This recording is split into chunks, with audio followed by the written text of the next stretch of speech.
नमस्कार दोस्तों, आप सभी का स्वागत है हमारे YouTube चैनल संकल्प साकार में। आज हम आपसे बात करने वाले हैं अयोध्या एवं उसके इतिहास के विषय में रचित पुस्तक युद्ध में अयोध्या, जिसके रचयिता हेमंत शर्मा जी हैं। उन्होंने अपनी आंखों देखा वर्णन इस पुस्तक के माध्यम से प्रस्तुत किया है। तो चलिए बिना किसी देरी के वीडियो को प्रारंभ करते हैं। अगर आपको यह वीडियो अच्छी लगे तो वीडियो को अपने दोस्तों के साथ शेयर करें और लाइक करें। तो चलिए आगे बढ़ते हैं। यह पुस्तक का पहला खंड है। शुरुआत करते हैं हेमंत शर्मा जी।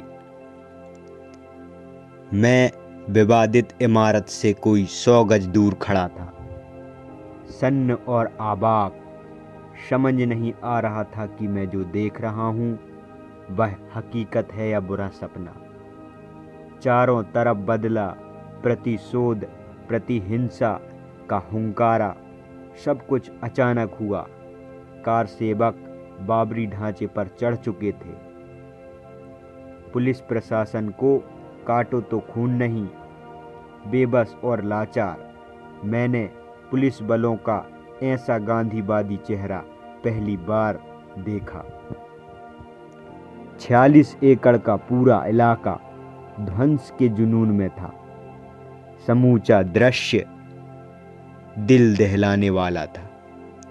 कोई 100-200 कार सेवक विवादित इमारत के तीनों गुंबदों पर चढ़ लोहे के राड, गेती और सरियों से चोट कर रहे थे।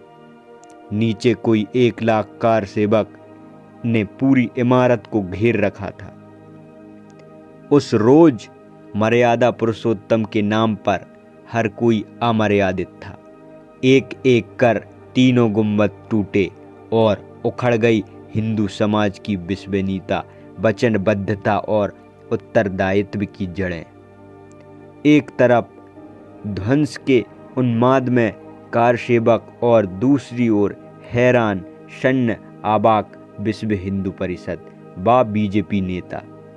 बूझ नहीं पड़ रहा था कि यह अचानक कैसे हुआ।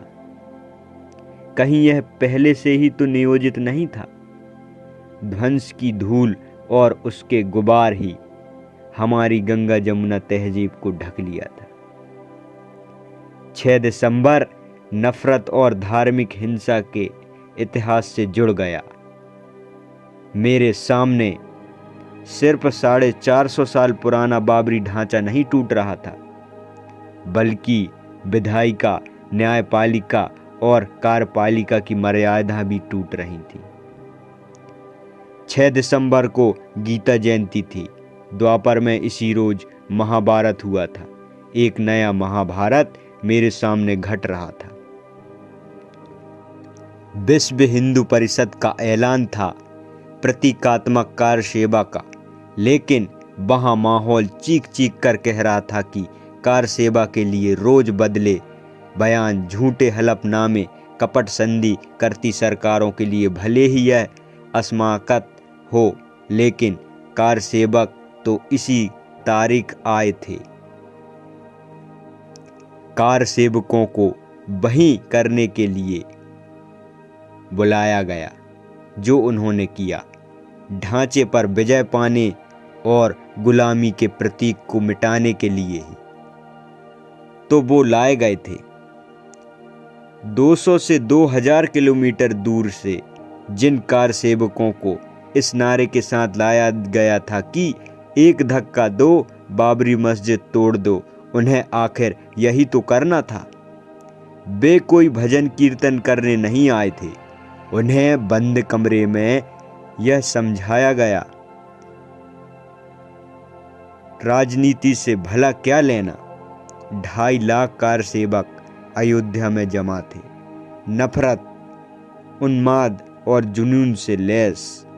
उन्हें जो ट्रेनिंग दी गई थी या जिस हिंसक भाषा में समझाया गया था, उसके चलते अब उन्हें पीछे हटने को कैसे कहा जा सकता था। मुझे कार सेवकों की हिंसक प्रकृति सुबह 9:30 बजे से दिखने लगी थी। हालांकि रात में ही तय हुआ था कि कार सेवक सिर्फ प्रतीकात्मक होगी। जुलाई की कार सेवा में विवादित स्थल से बाहर एक चबूतरा बना दिया गया था। मुहूर्त के मुताबिक वहीं 11:30 बजे साधु संत साफ सफाई कर एक प्रतीकात्मक स्तंभ बनाने की शुरुआत करने वाले थे। कार सेवकों को बैरिगेटिंग के बाहर से एक स्थान तक फूल पानी डाल प्रतीकात्मक कार सेवा करनी थी। 10 बजे के करीब कोई 150 साधु संत जरूरी पूजन सामग्री लेकर यहाँ विराजमान थे। तभी लाल कृष्ण आडवाणी, अशोक सिंघल और मुन्नी मनोहर जोशी को साथ लेकर एडिशनल एसपी अंजू गुप्ता वहां पहुंची। आडवाणी जी को देखते ही कार सेवक उत्तेजित हो गए। उन्हें लगा कि वे फिर कार सेवा स्थगित कराने आए हैं। उत्तेजित कार सेवक बैरिगेटिंग तोड़कर चबूतरे पर पहुंचने की कोशिश करने लगे। भीड़ का दबाव देख पुलिस ने उन्हें खदेड़ना शुरू किया। तब तक बैरिगेटिंग लांघकर कुछ कार सेवक चबूतरे पर पहुंच चुके थे। इन सब में आडवाणी और जोशी के साथ धक्का मुक्की की। मौके पर मौजूद अशोक सिंघल ने बीच बचाव करना चाहा, पर वहां कोई किसी को पहचान नहीं पा रहा था। संघ के स्वयंसेवक और बजरंग दल के कार्यकर्ता इन तीनों नेताओं को किसी तरह बचाकर रामकथा कुंज के मंच पर ले गए। इसी मंच से नेताओं का भाषण होना था। रामकथा कुंज का मंच विवादित इमारत से 300 मीटर की दूरी पर था। प्रतीकात्मक कार सेवा की जगह से आडवाणी, जोशी और सिंघल को हटाकर टूटी बैरिगेटिंग की मरम्मत की गई। बढ़ती भीड़ के कारण प्रशासन ने विवादित इमारत का मुख्य द्वार भी समय से पहले बंद करा दिया। वहां सुबह से रामलला के दर्शन चालू थे, लेकिन किसी को इस बात का आभास नहीं था कि रामलला की इस इमारत के कपाट आज अंतिम बार बंद हो रहे हैं। सुषुप्त लावा 11 बजते बजते फूटने लगा। कार सेवकों का सैलाब सारी पाबंदियां नकार बैरिगेटिंग पर दबाव बनाने लगा। मानस भवन की छत जहां हम खड़े थे, उस पर भी कार सेवकों ने कब्जा जमा लिया था। लगा छत बैठ जाएगी, इस डर से हम नीचे उतर आए और विवादित ढांचे से कोई 100 गज दूर सीता रसोई की छत पर चले गए। इसी छत पर पुलिस कंट्रोल रूम था। मेरे लिए यह सबसे सुरक्षित स्थान था। यहाँ से सब दिख रहा था और सारी सूचनाएं भी यहीं आ रही थी। दिल्ली लखनऊ का संपर्क भी यहीं से था। किसी पत्रकार के लिए इससे बेहतर जगह और क्या हो सकती थी। मुझे यह सुविधा इसलिए मिल गई कि नीचे से ही मुझे छत पर फैजाबाद के कमिश्नर सुरेंद्र पाल गौड़ और जोन के आईजी अशोक कांत सरन दिख गए थे। दोनों ने मुझे ऊपर बुला लिया। तब तक सब कुछ सामान्य था। इन अफसरों के चेहरे में कोई तनाव नहीं था। सुबह 7:30 बजे विनय कटियार के घर के फोन की घंटी बजती है। लाइन पर दूसरी तरफ भारत के प्रधानमंत्री पीवी नरसिंह राव थे। इससे पहले कि विनय कटियार कुछ कहते, प्रधानमंत्री ने पूछा, किसी गड़बड़ की आशंका तो नहीं है? सब नियंत्रण में तो है? हम सीता रसोई की छत पर थे। यहाँ से विवादित ढांचे के भीतर रामलला की जो पूजा अर्चना चल रही थी वह भी दिख रही थी। मुख्यमंत्री कल्याण सिंह का सुबह से कमिश्नर को हॉटलाइन पर 2 बार फोन आ चुका था। उनकी जिज्ञासा थी, सब ठीक है ना, किसी गड़बड़ी की तो आशंका नहीं है। वह मोबाइल का दौर नहीं था। विनय कटियार के घर आडवाणी, जोशी और अशोक सिंघल नाश्ते पर कार सेवा की योजना पर विचार कर रहे थे। यहीं से तीनों रामकथा कुंज पहुँचे तो वहाँ कोई 1 लाख लोग सार्वजनिक सभा के लिए इकट्ठा हो चुके थे। 30,000 लोग तो रामकथा कुंज में लगे तंबुओं में ही रह रहे थे। कुंज में बीजेपी और विहिप के नेता भाषण शुरू कर चुके थे। सबकी लाइन प्रतीकात्मक कार सेवा की थी, लेकिन भाषणों में सबके आक्रोश का प्रतीक ढांचा ही था। सारे नेता ढांचे की ओर उंगली दिखा उसे गुलामी का प्रतीक बता रहे थे। 12 बजने से कुछ देर पहले जब आडवाणी भाषण दे रहे थे, उसी वक्त शेषवतार मंदिर की तरफ से भीड़ ने पुलिस बलों का पथराव शुरू कर दिया। पथराव से बचने के लिए पुलिस बलों के पास कोई आड़ नहीं थी। पीछे विवादित ढांचा और सामने बाएं दाएं खुला मैदान। तभी कोई 200 लोग चबूतरे का घेरा तोड़ आगे बढ़ आए। देखते देखते ये लोग राम जन्मभूमि परिसर में घुस गए। ऐसा होते ही चारों तरफ हड़कंप मच गई। मंदिर की ओर से कुछ लोग ढांचे पर पत्थर फेंकने लगे। ढांचे के पीछे की तरफ से ही ऐसा हुआ। तेजी से भगदड़ मची और कोई 1000 लोग राम जन्मभूमि परिसर में दाखिल हो गए। विवादित इमारत के सामने की ओर से रोकने की लाखों कोशिश की गई। उसके बावजूद कार सेवक कटीली बांध ढांचे की बाहरी दीवार और गुम्मद पर चढ़ गए। एकदम पूरा माहौल बदल गया। सुरक्षा बल जब तक कुछ समझते तब तक वहां जमा लाखों कार सेवकों का रुख ढांचे की तरफ हो गया था। समूची व्यवस्था फैल हो गई। कोई 200 लोग गुम्मद के ऊपर थे और 25,000 के आसपास विवादित परिसर में थे। लाखों कार सेवक जो इधर उधर राम कथा कुंज में भाषण सुन रहे थे, वे भी विवादित ढांचे के चारों ओर गोलबंद होने लगे। सुरक्षा बल जब तक कुछ समझ पाता, लाखों कार सेवकों का रुख बदल चुका था। सीआरपीएफ के डीआईजी ओपीएस मलिक फौरन कूदते फांदते ढांचे के भीतर पहुंचे। वे सादी वर्दी में थे। उनकी 4 कंपनियां विवादित परिसर के भीतर तैनात थीं। इन बलों ने कार सेवकों को रोकने की कोशिश की। मेरे बगल में खड़े लखनऊ जोन के आईजी अशोक कांत सरन के चेहरे की हवाइयां उड़ रही थीं। डीआईजी उनसे पूछ रहे थे कि क्या करना चाहिए। बाद में ओपीएस मलिक भारत सरकार के डीजी नारकोटिक और एसके सरन उत्तराखंड के डीजी पद से रिटायर हुए। जिलाधिकारी और एसएसपी अपना स्थान छोड़ इसी छत की तरफ भागे आ रहे थे। उसके साथ सुप्रीम कोर्ट के पर्यवेक्षक तेज शंकर भी थे।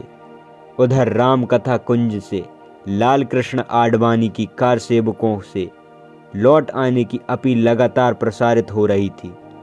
कार सेवकों के परिसर में घुसने के 15 मिनट के भीतर ही सीआरपीएफ और पीएसी के जवान मौका छोड़ ढांचे से बाहर आ गए। यानी 12 बजे तक परिसर पूरी तरह कार सेवकों के हवाले था। कार सेवकों ने घुसते ही सबसे पहले ढांचे के भीतर की हॉटलाइन काटी। फिर आसपास उखड़ी पड़ी बैरिगेटिंग के लोहे के पाइपों से गुंबदों पर हमला बोला। ऊपरी गुंबदों पर होने वाले प्रहार से चिंगारियां फूट रही थीं। नीचे कार सेवकों के आक्रोश की चिंगारियों का सामना पत्रकार और फोटोग्राफर कर रहे थे। सुप्रीम कोर्ट के पर्यवेक्षक तेज शंकर के होश उड़ हुए थे। वे यह देखने आए थे कि चबूतरे पर जहां कार सेवा होनी है, वहां हवन सामग्री की जगह निर्माण सामग्री तो नहीं रखी है, पर वहां तो नज़ारा ही अलग था। हवन सामग्री तहस नहस थी, पूजा सामग्री पैरों तले कुचली जा रही थी। साधु संत अपने मठ आश्रमों की तरफ लौट चुके थे। कार सेवक वहां ईंट रखने की जगह विवादित इमारत से ईंट निकाल रहे थे। जिला अधिकारी अब भी उन्हीं के साथ थे। उनकी अपनी मजबूरी थी। मुख्यमंत्री कल्याण सिंह का निर्देश था कि तेज शंकर को हर हाल में खुश रखा जाए, वरना नाराज हो वे प्रतीकात्मक कार सेवा की जगह कहीं स्थायी निर्माण की रिपोर्ट सुप्रीम कोर्ट को न भेज दें। तेज शंकर जल्दी जल्दी कंट्रोल रूम की तरफ लगभग दौड़ते हुए आ रहे थे। दौड़ते दौड़ते वे अपनी टाई भी उतार रहे थे ताकि कार सेवकों में उनकी पहचान न हो सके। तेज शंकर की मुसीबत इसलिए भी बढ़ रही थी कि क्योंकि वे अपने लड़के को भी मेला दिखाने लाए थे। कार सेवकों ने अयोध्या की सभी टेलीफोन लाइनें काट दी। राम जन्मभूमि के अंदर बने कंट्रोल रूम के भी संचार उपकरण उखाड़ दिए। यह सब कुछ ढांचे पर हमले के 20 मिनट के भीतर हो गया। सामने मानस भवन की छत पर कोहराम मचा। कार सेवकों ने वहां पत्रकारों पर भी हमला कर दिया। पसीना पसीना हम भी थे। 10 बरस के पत्रकारिक जीवन में ऐसा उन्माद कभी नहीं देखा था। सुबह जब फैजाबाद के होटल से चले थे प्रतीकात्मक कार सेवा रिपोर्ट करने, तब भी इसकी कल्पना नहीं थी। 5 साल से अयोध्या को नियमित रिपोर्ट कर रहा था। रिपोर्टिंग के लिए तब तक 60 से ज़्यादा बार अयोध्या आ चुका था, पर आज अपनी आंखों में भरोसा नहीं हो रहा था। इस वक्त तक हालात इतने बिगड़ चुके थे कि बिना ढाल प्रयोग किए स्थिति को नियंत्रित करना असंभव था। हजारों कार सेवकों से घिरे जाने के बाद जो थोड़े बहुत राज्य पुलिस के जवान और पीएससी मौके पर तैनात थी, वह भी किनारे हट गई। अब कोई फोर्स ढांचे के पास या उसके अंदर नहीं थी। सभी सुरक्षा बल निष्क्रिय हो गए थे। कार सेवकों और पुलिस का रिश्ता बदल गया था। पुलिस का अहिंसक रवैया देख कार सेवकों ने उनके रिश्ते मित्रवर हो गए। ढांचे के सामने वॉच टावर पर चढ़ एक गणवेशधारी सीटी बजा। झंडा दिखा लगातार कुछ निर्देश दे रहा था। यह वॉच टावर सुरक्षा बलों ने अपने लिए बनाया था, पर उस पर चढ़ वह गणवेशधारी ध्वंस का निर्देश कर रहा था। तभी कार सेवकों ने उपकरण उखाड़ दिए। यह सब कुछ ढांचे पर हमले के 20 मिनट के भीतर हो रहा था। आपको बता दें, यह हेमंत शर्मा द्वारा रचित युद्ध में अयोध्या नामक पुस्तक की कहानी है, जो कि हम आपके सामने प्रस्तुत कर रहे हैं। और यह वीडियो का प्रथम पार्ट यहीं पे हम समाप्त करेंगे। अगर आपको वीडियो अच्छी लगी हो तो वीडियो को लाइक करें, शेयर करें और चैनल को सब्सक्राइब कर लें, ताकि इस वीडियो के अगला पार्ट जो आए वो आप कहीं मिस ना कर दें। तो चलिए वीडियो को करते हैं यहीं पे समाप्त। जय हिंद, जय भारत, जय श्री राम।